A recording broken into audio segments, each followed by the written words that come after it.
Nagbabalik ang Frontliners. Good day, Ambassador Carlos Salinas. Mr. Ambassador, ano po ba ang maaaring maasahan ng ating mga kababayan dyan sa Spain? Ano po ba ang makikita dyan sa Spain? Very interesting, but it shows you how much interesting Spain is to the tourists. Spain offers everything, beaches, mountains, monuments, culture, everything. Everything is here, museums, art, and therefore it's a very attractive place for tourists to come.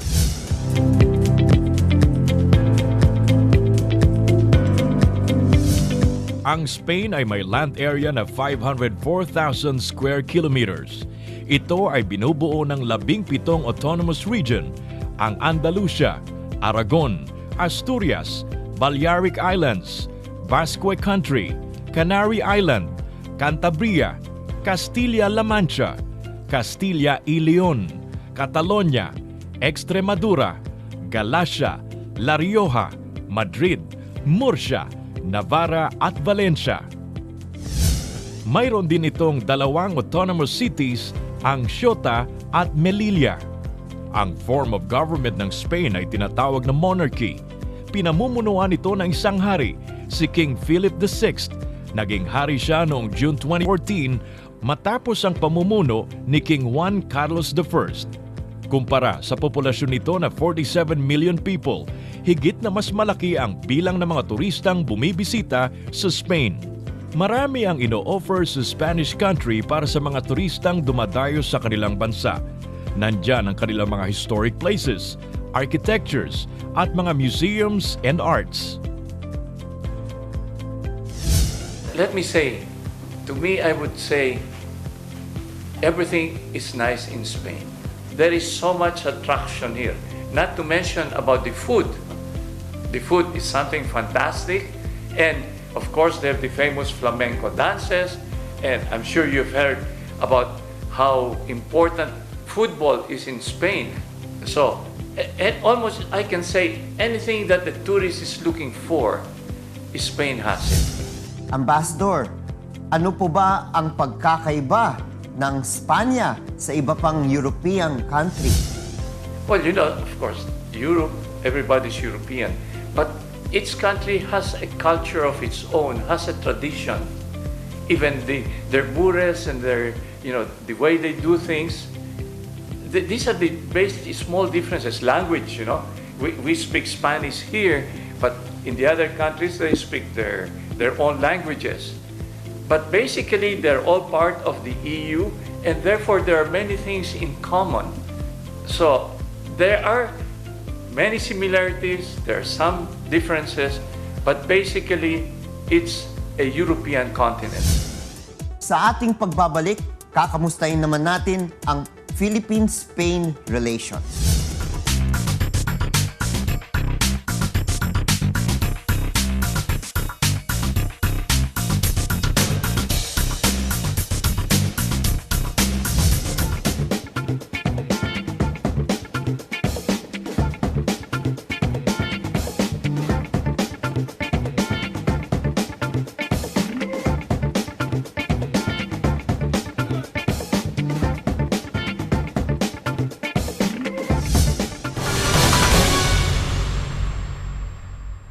Nagbabalik ang Frontliners.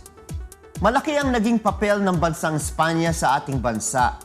Hanggang ngayon ay makikita pa rin natin ang malaking impluwensya ng kanilang bansa sa ating mga tradisyon at kaugalian.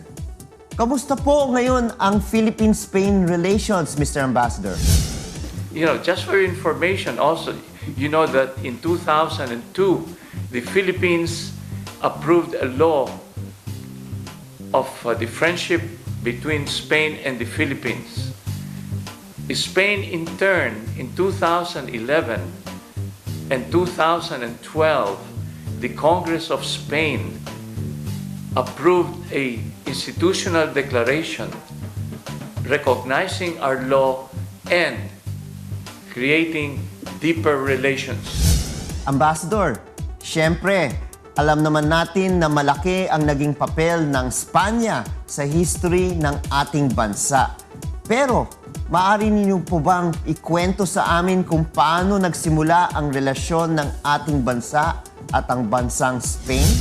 You are also familiar about, the famous Los Últimos and Filipinas. This was a group of soldiers, of a company of soldiers that were in Baler during the last days already of the revolution.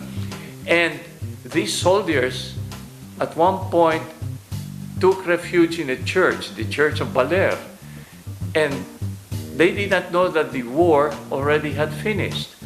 But because of their loyalty, because of their allegiance to the flag, they stayed there and they did not like to step out of the church, to the extent that these Spanish soldiers stayed there for 11 and a half months inside this church with very poor sanitation, shortage of food, water, and so forth. But then, at the end, they finally decided to step out of the church. And General Aguinaldo then, in recognition of their loyalty to the flag of Spain, considered them as friends of the Philippines rather than as prisoners of war. And they were given a good conduct of passage, that they were able to go to Manila, board the ship, and return to Spain. That was the beginning, of that strong relationship that 54 soldiers entered the Church of Baler and 33 came out. And those 33 formed, you must have seen movies or a lot of literature about Los Últimos de Filipinas. Those are the 33 Spanish soldiers that were the last to live. So, the relationship with Spain is deep, strong, getting deeper, and being kept reinforced. 333 years na pasailalim ng pamumuno ng bansang Spain ang Pilipinas. Ito ay nagsimula noong taong 1521 hanggang 1898. Nagsimula naman ang formal diplomatic relation ng dalawang bansa noong September 1947. Well, our diplomatic relations go back to 1947. That's the very first, let's say, diplomatic relations that were established with the Philippines and Spain. And since then, it has continued, and the embassy was created to the extent that now we have a very strong and deep relation with Spain, to the effect that even the Spanish consider that there's a very strong affinity between Spain and the Philippines. Sa 45,000 na bilang ng mga Pilipino sa Spain, karamihan sa kanila ay nasa Madrid na siyang capital city ng Spain at sa Barcelona. There are about 45,000 Filipinos in Spain. Maybe 18,000 are in Madrid, about 18,000 are in Barcelona. There are about 3,000 or 4,000 in Costa del Sol, and the rest are scattered in different places. Totoong madami na ang populasyon ng ating mga kababayang naninirahan at nagtratrabaho sa Spain. Paano nga ba ang ginagawang hakbang ng ating embahada sa Spain upang matugunan ang mga pangangailangan at mapagserbisyohan ang mga Pilipino sa kanilang lugar? But what the embassy is doing, and as instructed by the Office of the President and the Department, one of our main tasks is to give attention to our nationals. That is prime. So therefore, for the Filipinos that live outside Madrid, we have consular missions that go there to attend to their needs once or twice a year. We also have 8 offices of honorary consuls in many parts of Spain where there are Filipinos. And these honorary consuls provide many of the consular requirements or needs of the Filipinos. Because it is our philosophy, and as mandated by the government, that we provide attention to nationals. We have a philosophy, as much as we can, the Filipinos living outside of Madrid will not come to Madrid. Madrid will go to them. Mr. Ambassador, kamusta po ba ang lagay ng ating mga kababayan dyan? In other countries, marami tayong nababalitaan na nagkakaroon ng problema ang ilang mga Pilipino, lalo na sa kanilang mga employer. I have been here now 4.5 years. In those 4.5 years, I've never experienced that a Filipino would come with very serious problems, and looking for a safe house or anything because of problems with their employers or other problems that exist. So, in that respect, the Spanish employers love the Filipinos and they are very enthused with the way the Filipinos work because of their loyalty, their steadfastness, their flexibility, and their integration to the families. Of course, they come here with problems, about their documentation maybe, about their papers, but nothing serious. Nothing that there has been any abuses or anything, nothing at all. And as I said, and I repeat, the Spanish love the Filipinos. Sa haba na ng relasyon ng ating bansa at sa Espanya, nakabuo na din tayo ng magandang ugnayan sa mga Spanish nationals. In all the years I've been here, I have not had a really serious complaint from a Filipino or Filipina, as you say that may happen in other places. And do you know that even some families, Spanish families, love the Filipino children so much that some of them even send them to school. They subsidize, they give scholarships. So, I would not say that there are any serious problems. Of course, there are always problems. But these are small documentary administrative problems. So I would not say that we have problems with the employment between the employer and the employee. Sa pagbabalik ng Frontliners, ating namang aalamin kung ano-ano ba ang kalimitang trabaho ng ating mga kababayan dyan sa Spain. Alamin din natin ang bilang ng mga Pilipinong asosasyon sa kanilang lugar.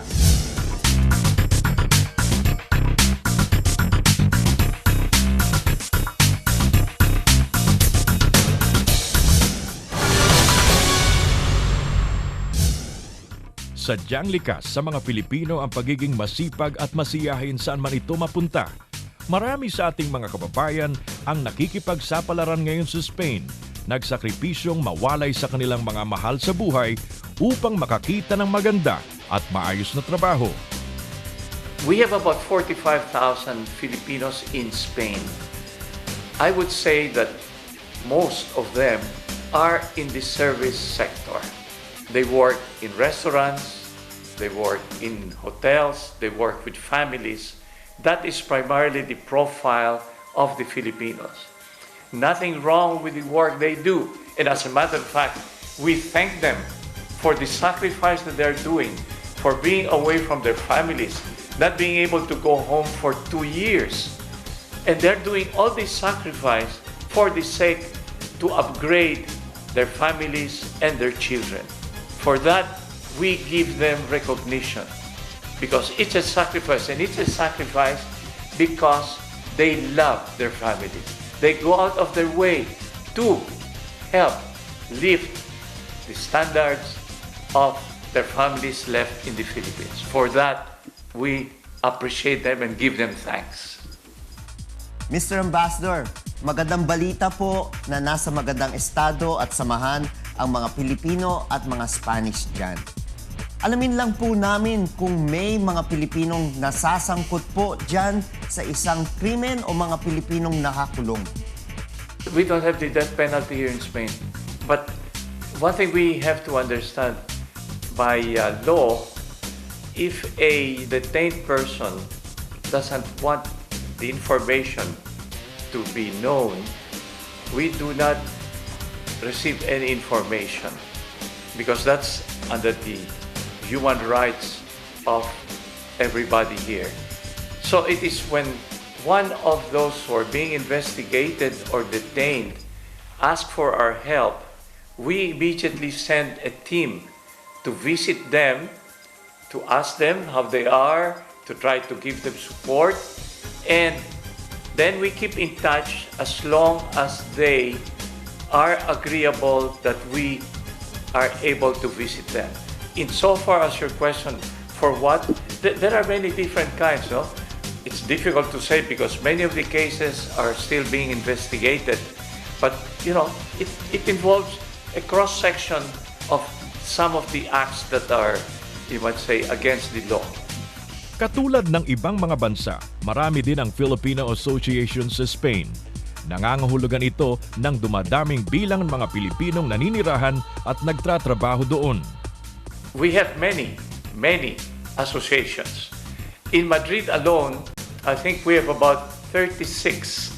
In Barcelona, there is a similar number. In the Costa del Sol, where Malaga is, there are maybe about 8 or 10. So there are many associations.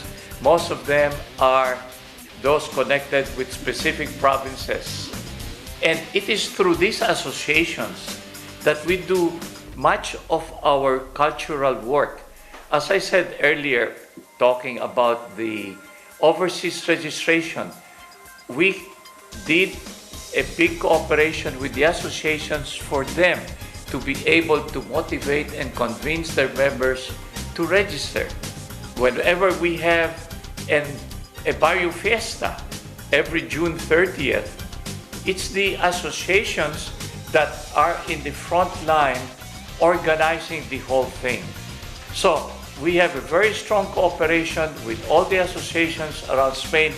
And as a matter of fact, that last year, we organized for the very first time in Spain, and maybe first time in many other countries, a Congress of leaders of Philippine associations around Spain.